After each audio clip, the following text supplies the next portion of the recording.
ఆనంద్ దేవరకొండ, విరాజ్ అశ్విన్, వైష్ణవి చైతన్య ప్రధాన పాత్రలో నటించిన బేబీ సినిమా ఎలాంటి అంచనాలు లేకుండా వచ్చి సంచలన విజయాన్ని సాధించింది. జూలై 14న విడుదలైన ఈ సినిమా ఇప్పటికే ప్రపంచవ్యాప్తంగా బాక్సాఫీస్ వద్ద 70 కోట్లకు పైగా గ్రాస్ వసూలు చేసి అందరినీ ఆశ్చర్యపరిచింది.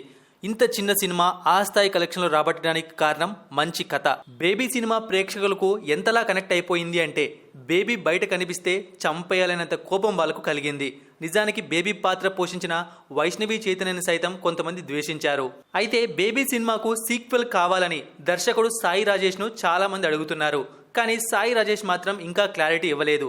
ఈ క్రమంలో సోషల్ మీడియాలో బేబీ 2 కథ ఒకటి వైరల్ అవుతోంది. ఇది ఎవరో కల్పించిన కథ అయినప్పటికీ ట్విస్టులు మాత్రం మామూలుగా లేవు. ఎవరో తన మిత్రుడికి వాట్సాప్లో ఈ కథ పంపించారు. ఈ కథను కొన్ని మీమ్, ట్రోల్ పేజీలు ఇన్స్టాగ్రామ్లో పెడుతున్నాయి. కొంతమంది నెటిజన్లు ఈ కథలో కొన్ని మార్పులు కూడా సూచిస్తున్నారు. ఇంతకీ ఆ బేబీ 2 కథ ఏంటో ఇప్పుడు చూద్దాం. వైష్ణవికి పెళ్ళై 20 ఏళ్ల తర్వాత ఆమె కూతురు అమెరికాలోని కాలేజ్లో జాయిన్ అవుతుంది. అక్కడ ఒక అబ్బాయిని వైష్ణవి కూతురు ప్రేమిస్తుంది. ప్రీ ఇంటర్వెల్ వరకు వీళ్ళిద్దరి లవ్ స్టోరీ సాగుతుంది.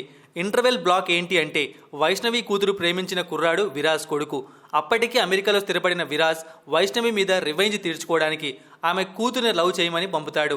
విరాజ్ ప్లాన్ ఏంటి అంటే వైష్ణవి కూతురికి తల్లి నిజ స్వరూపం ఏంటో చూపించి తర్వాత తన కొడుకుతో మోసం చేయిద్దామని.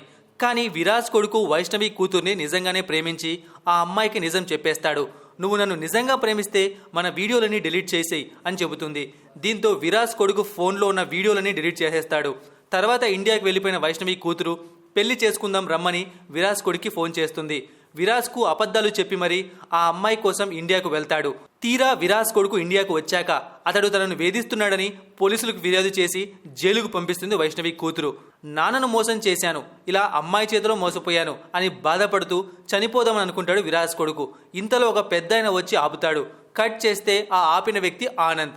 ఆ కుర్రాడిని తన ఆటోలో ఎక్కించుకొని 2 నిబ్బా డైలాగులు చెప్పి ఇంకో ఆటో కొనిస్తాను, నువ్వు తిప్పుకో అని చెప్తాడు. ప్రేక్షకులు చప్పట్లు. క్లైమాక్స్ లో ఆటో వెనకాల మరో కొటేషన్. ఇది కథ. అయితే ఓ నెటిజన్ ఈ కథలో చిన్న మార్పు చేశాడు. అదేంటి అంటే నిజానికి వాడు విరాజ్ కొడుకు కాదు, ఆనంద్ కొడుకు. చిన్నప్పుడే తప్పిపోతాడు. ఒక ఎగ్జిబిషన్లో విరాజ్కి దొరుకుతాడు. ఆ పిల్లాడిని విరాజ్ దత్తత తీసుకుంటాడు. ఆనంద్ది నిజమైన ప్రేమ కాబట్టి, జీన్స్ కొడుకులో ఉన్నాయి కాబట్టి వైష్ణవి కూతుర్ని నిజంగానే ప్రేమిస్తాడు. అందుకనే ఆ అమ్మాయికి నిజం చెప్పేస్తాడు. ఇది క్లైమాక్స్ లో వచ్చే ట్విస్ట్ అట. మరి ఆనంద్కి ఆ కుర్రాడు తన కొడుకేనని ఎలా తెలుస్తుందంటే చిన్నప్పుడు కొడుక్కి ఆనంద్ ఒక పచ్చబొట్టు వేయిస్తాడు. చేతి మీద ఏవి అని రాయిస్తాడు. ఆ పచ్చబొట్టు చూసి గుర్తుపడతాడు. ఆ పచ్చబొట్టు ఆ కుర్రాడి పేరే, ఆనంద్ వైష్ణవ్. మొత్తానికి దర్శకుడు సాయి రాజేష్ ఏమో కానీ ఇలా ట్విస్టులతో కూడుకున్న కథను నెటిజన్లే సోషల్ మీడియాలో క్రియేట్ చేసేసి వైరల్ చేస్తున్నారు. మరి ఈ కథ దర్శకుడు సాయి రాజేష్ వరకు చేరుతుందో లేదో చూడాలి. ఒకవేళ చేరితే ఎలా స్పందిస్తారో కూడా చూడాలి.